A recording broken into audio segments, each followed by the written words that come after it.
সবাইকে। Simple ফিলের life চ্যানেলে আপনাদের সবাইকে স্বাগত জানাই।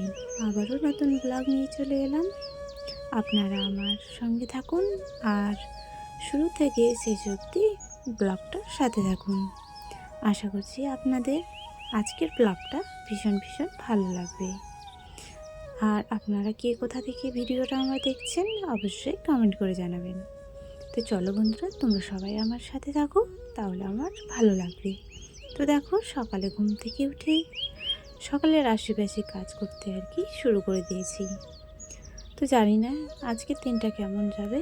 তো আজকের দিনটা প্রচণ্ড মেঘলা, আর আজকে আবার আমাদের জমিতে ধান কাটতে আসবে।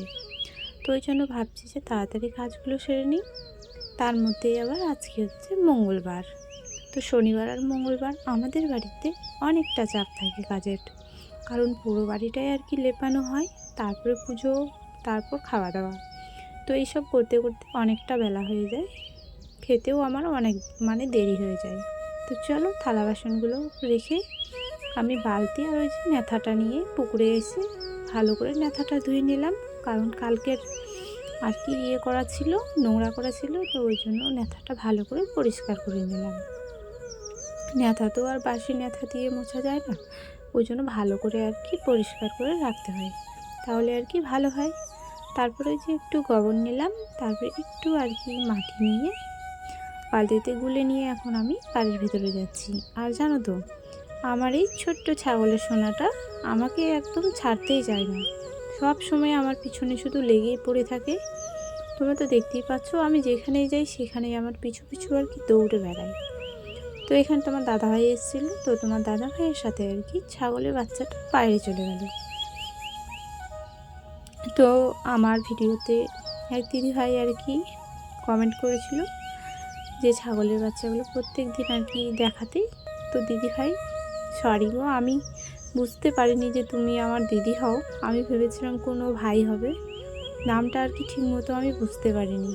তো দিদিভাই, তোমাকে দিদিভাইই করলাম, কারণ আমার ভিডিওতে তোমার মতো কেউ ভালো কমেন্ট করে, তবুও তুমি রোজ আমার ভিডিও দেখো, একটা পরিচিতির মতো হয়ে গেছে। তো দিদি, তুমি কোথা থেকে দেখছো একটু কমেন্ট করো, তাহলে আমার খুব ভালো লাগবে। আর তোমার বাড়ি কোথায় এইসব একটু জানিও, তাহলে আমার ভীষণ ভালো লাগবে। আর জানো তো, এই যে দেখো আমাদের মাটির বাড়ি, তো খুব কষ্ট করে আছি গো বাড়িতে।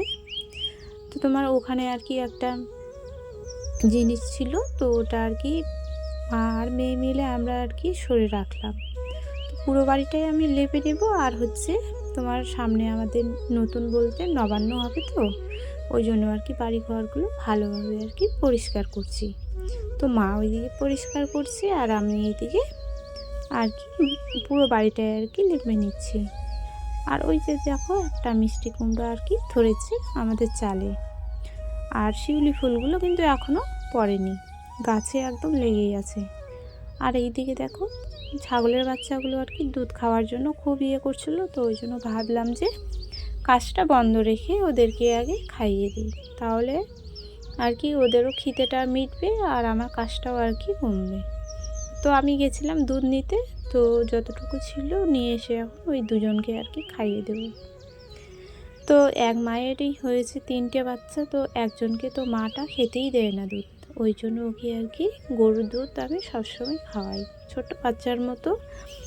তো যে মায়ের দুধ খেতে পারে না, ওই আমার সাথে সবসময় বেড়ায়। তো আমার মেয়েকে বললাম যে ওকে ঢেকে রেখে দে, না হলে আমার পিছু ছাড়বে না। তবু দেখো চলে এসছে আবার।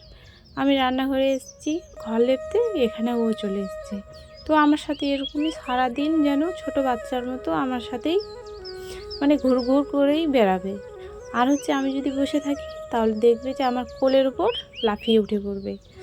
তো এটা খুব বদ হয়ে গেছে, বদ অভ্যেস, আর কি বলবো। তো চলো, আমার এদিকে রান্নাঘরটাও লেপানো হয়ে গেছে।